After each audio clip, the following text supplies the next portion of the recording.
ဒီကြတော့ကန်ဆင်းမယ်ဆိုတော့ဥပစင်းကဟိုတုန်းကလူဆိုးဆိုတော့တကကြီးဘလို့ကယုံမယုံမှန်ပါ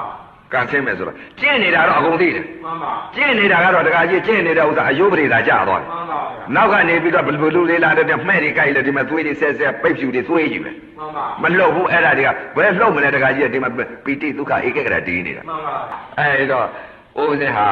တကကြီးကစာတတ်လို့ဟောနေတဲ့တရားမျိုးတော့မဟုတ်ပါဘူးเนาะမှန်ပါခန္ဓာကတွေ့လာတဲ့တရားဟာ21လအယူကြီးကြီးအေးခါလူသိရင်သိမသိတရားရဆိုတဲ့ကျင့်ညာအထုတ်ပြီးတော့လာတဲ့တရားလက်ဦးတော့ကသူများဖို့မပါပါဘူးမှန်ပါသူများဖို့ပေးဖို့လည်းမလုပ်ခဲ့ပါဘူးမှန်ပါကိုယ့်ဟာကိုယ်တန်ဝေကတွေဖြစ်ပြီးတော့ကျင့်ညာအထုတ်လာတဲ့တရားသူများပေးဖို့တော့သေတာဝေးရောတော်တယ်လားဆို6ရက်ကနေပြီးကျင့်မှန်ပါတော်တယ်လားဆို6ရက်ကနေပြီးတော့9ရက်မှာအသိတစ်မျိုးပြောင်းသွားတယ်မှန်ပါ9ရက်မှာအသိတစ်မျိုးပြောင်းသွားတယ်အတိတ်ကသိတယ်အသိမျိုးမဟုတ်ဘူးမှန်ပါ9ရက်မှာအသိတစ်မျိုးပြောင်းသွားတယ်မှန်ပါအမြင်တစ်မျိုးပြောင်းသွားတယ်မှန်ပါအမြင်တစ်မျိုးအသိတစ်မျိုးပြောင်းတယ်မှန်ပါနော်တလနဲ့အဲ့ဒီ9ရက်ကနေပြီးတလနဲ့3ရက်ကျတော့အမြင်တစ်မျိုးအသိတစ်မျိုးပြောင်းပြန်မှန်ပါဗျာနော်အဲ့ဒီတော့တစောင်းတော်တယ်လားစုပ်တော်တယ်လားစ6ရက်ကနေပြီးတော့တော်တယ်သတင်းကျော်တစောင်းမုံနတ်တော်ပြာသောတဘိုးရဲတပေါင်းလာပြီကျော်4ရက်ကျတော့အသိတစ်မျိုးပြောင်းသွားပြန်မှန်ပါဗျာအဲ့ဒီအသိတစ်မျိုးပြောင်းသွားတော့မှအဲ့တော့ပိတ်ဖြူလဲမှန်ပါကာမကိလေသာအဲ့တော့မှအပြင်အာရကနာ6ပါးပြုတ်ကြတော့အသိမြင်တဲ့ဒိဋ္ဌရံတရားမြင်မမြင်တော့မှန်ပါဗျာမမြင်တော့မှကာမကိလေသာပယ်လိုက်အော်ငါမြင်စရာလည်းမရှိသိစရာမရှိအဲ့ဒီမှာနင်းကျင်နေတာပဲပိတ်ဖြူလဲလိုက်ပိတ်ဖြူလဲလိုက်တဲ့အချိန်ကဒီတပေါင်းလာကနေပြီးတော့ရှေ့တပေါင်းကူတော့မယ်တကကြီးပိတ်ဖြူလေးနဲ့ကျင့်တာ20နဲ့တလားပိတ်ဖြူလေးနဲ့ကျင့်နေလိုက်တဲ့ဥစ္စာနေလားငါလားကျင့်တာအဲ့တော့စိတ်တီတော့ပြောင်းကုန်ပြီပြောင်းကုန်တော့အဲ့တော့တကကြီးနေကြီး2ချက်ထိုးလောက်ကြတဲ့အချိန်ခါကျတော့ပုဂ္ဂိုလ်တူလာမှန်ပါပဲပုဂ္ဂိုလ်တူလာပြီအရှင်ဘုရားတဲ့အချိန်ကြပါပြီပြတယ်သာသနာဤအချိန်ကြပါပြီပြအာမပညာတွေလာရှုပ်နေပြန်ပြီငါမသင်္ကမဟုတ်ခြင်းတွေပဲငါလာပြောတယ်ပုဂ္ဂိုလ်တူမှန်ပါပဲပုဂ္ဂိုလ်တူလာပြောတယ်ပယ်လိုက်ပညာပဲငါဒါအလိုမလိုတော့ငါသင်္ကမဟုတ်ခြင်းတွေမှန်ပါပယ်လိုက်နောက်တစ်ခါအရက်20လောက်ကြတော့တစ်ခါတချိထပ်လာတယ်မှန်ပါပုဂ္ဂိုလ်တူလာပြန်အရှင်ဘုရားသာသနာအချိန်ကြနေပါပြီဖျားတယ်နောက်ပိတ်ဆုံးသာသနာအချိန်ကြနေပါပြီဖျားတယ်အရှင်ဘုရားသင်္ကန်းဝတ်တော်မူပါဖျားမှန်ပါအဲ့လိုပယ်လိုက်ပညာပဲကွာမလာနဲ့ငါမိုးချင်သေးဘူးပယ်လိုက်တာနောက်အဲ့ဒီကနေပြီးတော့နောက်တလလောက်ကြာတဲ့အချိန်ခါကျတော့ပုဂ္ဂိုလ်တူလာပြန်မှန်ပါပုဂ္ဂိုလ်တူလာပြန်တော့အဲ့ကြတော့အကြီးဆုံးပုဂ္ဂိုလ်လာမှန်ပါဗျာနော်အကြီးဆုံးပုဂ္ဂိုလ်လာတဲ့အချိန်ခါကျတော့အဲ့တော့မှအရှင်ဘုရားသင်္ကန်းဝတ်ဖို့အချိန်ကြာနေပါပြီဘုရားမှန်ပါအချိန်ကြာလာပြီဆိုတော့ဥစ္စာစကားမပြောတော့ဆင်းရင်မှန်ပါပဲငါလည်းကာမကိလေသာပယ်ပြီငါအပြင်လည်းငါမြင်စရာမရှိဘူးအပြင်အာရဏ6ပါးဟာဖြင့်အသိရဲ့အမှန်ရဲ့အနရဲ့ရတာရဲ့အတွေ့ဓမ္မရဲ့အပြင်အာရဏ6ပါးလည်းငါကဏကြည်နေပြီဒိဋ္ဌရံတရားနမိတ်ကင်းနေပြီမှန်ပါငါမမြင်စရာမရှိဘူးညှို့စရာလည်းမရှိဘူးခံစားစရာလည်းမရှိဘူးအပြင်အာရဏ6ပါးမှန်ပါမရှိတော့ဘူးဟိုကလာလျှောက်ပုဂ္ဂိုလ်တယောက်ကလာလျှောက်လိုက်တဲ့အချိန်ခါကျတော့အဲ့ကြတော့မှဥပဇင်စကားမပြောဘူးအဲ့ဒီမှာစိတ်ကလေးနေလိုက်မှန်ပါတလားလောက်ကြိုတင်ပြီးတော့အဲ့ဒီပုဂ္ဂိုလ်ကလာလျှောက်တဲ့အချိန်ခါကျတော့အဲ့တော့မှညီလုတ်တဲ့ပုဂ္ဂိုလ်နဲ့မိခင်လုတ်တဲ့ပုဂ္ဂိုလ်ညီကိုမောင်နှမတွေမှန်ပါဗျာအချိန်ကြပါပြီမဲတော်အချိန်ကြပါပြီကျုပ်ကာဆင်းဖို့အချိန်ကြပြီအဲ့တော့ကာဆင်းဖို့လောက်ကြပြီတော့ညီကိုတိုင်တယ်ညီမှန်ပါဗျာဟဲ့ငါညီငါအချိန်ကြလာပြီကွာငါဒီဟာနဲ့ငါမနေနိုင်တော့ဒီပိတ်ဖြူလေးနဲ့ငါမနေနိုင်တော့အဲ့ဒီတော့မင်းတို့ကြားပြီးတော့ဆိုတော့အဲ့တော့ဥပဇင်းကိုဟိုအတိတ်ကလာတုန်းကယောဂီမော်ဖီကဥစုရကြီးကနေပြီးတော့ဥပဇင်းရဲ့တကာကြီးပေါ့လေမှန်ပါအရှင်ဘုရားဒီပုံဒီနေ့ဖြစ်လို့ရှိရင်တရားလို့သိပြရကျိုးအကြောင်းမှားထားပြီးတော့အဲ့ဒီတကာကြီးပြီးတော့ကာဆင်းပေးတဲ့အချိန်ခါကျတော့အကုန်လုံးစုပေါင်းရောင်းဝယ်ရေးပေါ်တကာကြီးအဲ့ဒီကြတော့ကာဆင်းမယ်ဆိုတော့ဥပဇင်းကဟိုတုန်းကလူဆိုးဆိုတော့တကာကြီးဘယ်လိုကယုံမယုံမှန်ပါကန်ဆင်းမယ်ဆိုတော့ကျင့်နေတာတော့အကုန်သိတယ်မှန်ပါကျင့်နေတာကတော့တခါကြီးကျင့်နေတဲ့ဥစ္စာအယုပရိသာကြသွားတယ်မှန်ပါနောက်ကနေပြီးတော့ဘလူလေးလာတဲ့မှဲ့တွေကြိုက်လေဒီမှာသွေးတွေဆဲဆဲပိတ်ဖြူတွေသွေးယူတယ်မှန်ပါမလှုပ်ဘူးအဲ့ဒါတွေကဘယ်လှုပ်မလဲတခါကြီးဒီမှာပီတိဒုက္ခဧကဂရတီးနေတာမှန်ပါနော် အဲ့ဒီလိုတင်းနေတော့သူများကဒီကောင်းတော့သေတော့မှာပဲအပေါင်းသိနေတော့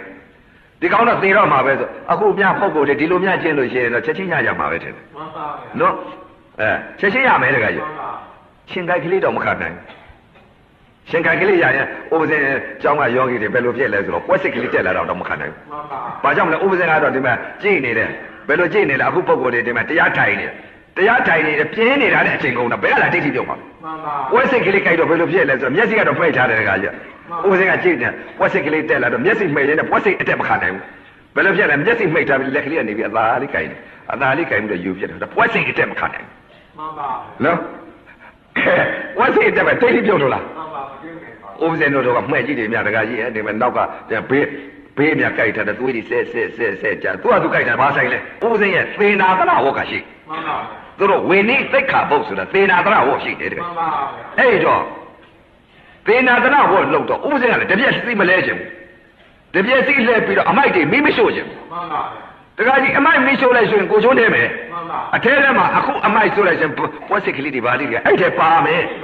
နော်ကိုကကျောင်းသားကိုခိုင်းလိုက်ပြန်တယ်ကိုကအသက်ခိုင်းတာပဲဘာထူးသေးလဲကိုကကိုရှို့လိုက်တာကောင်းသေးတယ်အဲ့တော့မလုံးချင်ဘူးတကကြီးရေးသိနေတဲ့စိတ်တွေကိုမှန်ပါငါဒီဟာကိုငါအမိုက်လဲလိုက်တယ်ငါသေနာသနာဝတ်ဆိုတော့အမိုက်လဲလိုက်တယ်ဒါကုသိုလ်ရတယ်ကုသိုလ်လိုချင်လို့ဆွဲလန်းနေတာကဒိဋ္ဌိကြီးဖြစ်နေတာမသိဘူးအတ္တကြီးနော်အဲ့ဒါတွေကိုသိနေတော့အဲ့တော့ဥပဇင်ကန်ဆင်းတဲ့အကြောင်းနေရတာဆင်းရဲလားမှန်ပါဆင်းရဲတော့အဲ့တို့တပြက်စီးလဲရမယ်မြက်တွေခုတ်ရမယ်မြက်တွေသူတို့သေနာသနာဝတ်ဆိုတော့အဲ့တော့ဥပဇင်ကကြောင်းတိုင်ပုဂ္ဂိုလ်မဲတယ်အဲ့တော့ကြောင်းတိုင်ပုဂ္ဂိုလ်ကနေပြီးတော့ဘယ်လိုလုပ်နေလဲဆိုတော့တခါကြီးရဲ့ဟိုကြောင်းအောင်မှာဟိုအုတ်ကလေးတွေကအကွက်ကလေးတွေလုပ်ပြီးအလှလုပ်ထားတာကိုမှန်ပါအဲ့တော့ဥပဇင်ဘုန်းကြီးကိုယ်တိုင်ကနေပြီးတော့အဲ့ဒါဆင်းချယ်ငါမြင်တော့ဘုန်းကြီးကကိုယ်တိုင်လုံနေတော့ဥပဇင်ကဒီမဲ့စိတ်ကမကောင်းဘူးမကောင်းတော့အဲ့တော့ကြပြထားပြီးတော့ဥပဇင်ဟိုလိုဒီလိုပြောတော့ပြောချင်းပြောလိုက်ရကောင်းမလားမပြောတာကောင်းမလားမဖြစ်ပါဘူးငါပြောမှာပဲငါဆရာပဲဆိုပြီးတော့ဥပဇင်ကအရှင်ဘုရားဘာလို့လုံနေလဲဘုရားတကားကြီးခိုင်းပါဗျာကျောင်းသားတွေရှိခိုင်းပါဗျာဥပဇင်ကြလည်းသင်္ခါရကုသိုလ်ပဲဟုတ်သားပဲသူကသင်္ခါရကုသိုလ်လိုချင်သေးတာကို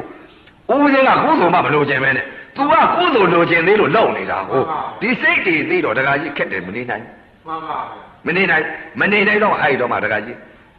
အရှင်ဘုရားတပည့်တော်ဘုရားလွတ်လပ်လာကလေးကျင့်မရသေးဘူးဘုရားတပည့်တော်တခြားထွက်ပြရကြတော့အဲ့တော့ကိုဤအာနိသင်ဆရာကန်ဆင်းပေးတဲ့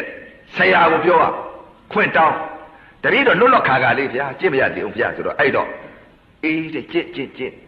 ခွင့်လိုက်တော့အာဝင်လာတော့တာပဲလက်ဦးတော့စိတ်စောလေးကတင်းနေ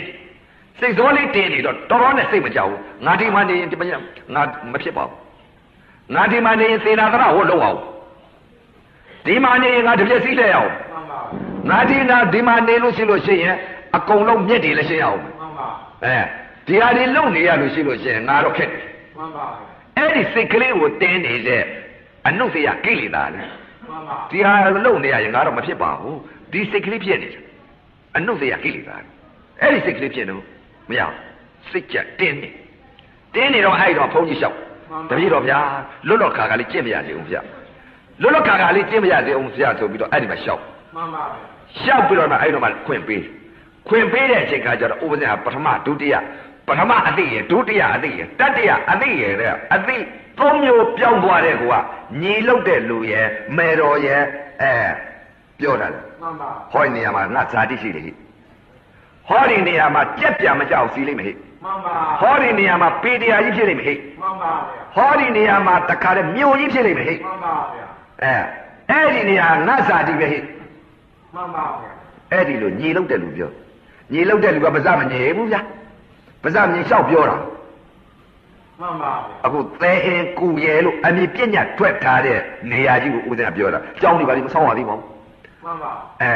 ပထမအသိဒုတိယအသိတတိယအသိသုံးမျိုးပြောင်းသွားတယ်အမြင်သုံးမျိုးပြောင်းသွားတယ်အသိသုံးမျိုးမှန်ပါစိတ်တွေပြောတာမှန်ပါနော်သောတာပန်တရာကအနာဂံဆိုတာပြညတ်မှန်ပါအသိလေးတွေအမြင်လေးတွေပြောင်းတာပြောတာမှန်ပါနော်အသိအမြင်လေးတွေပြောင်းသွားတယ်အသိအဆင့်လေးတွေပြောင်းသွားတာပြောနော်အဲ့တော့ပြောင်းသွားတဲ့အခါကျတော့ညီရဲ့မေတော်လုတ်တဲ့ပုဂ္ဂိုလ်ရဲ့အဲ့ဒီဟာပြောပြတော့ဒီနေရာမှာဒီလိုဖြစ်လိမ့်မယ်ဟေးဘလောက်ကြာရင်ဖြစ်လိမ့်ဘယ်ချိန်ခါမှာသာနာ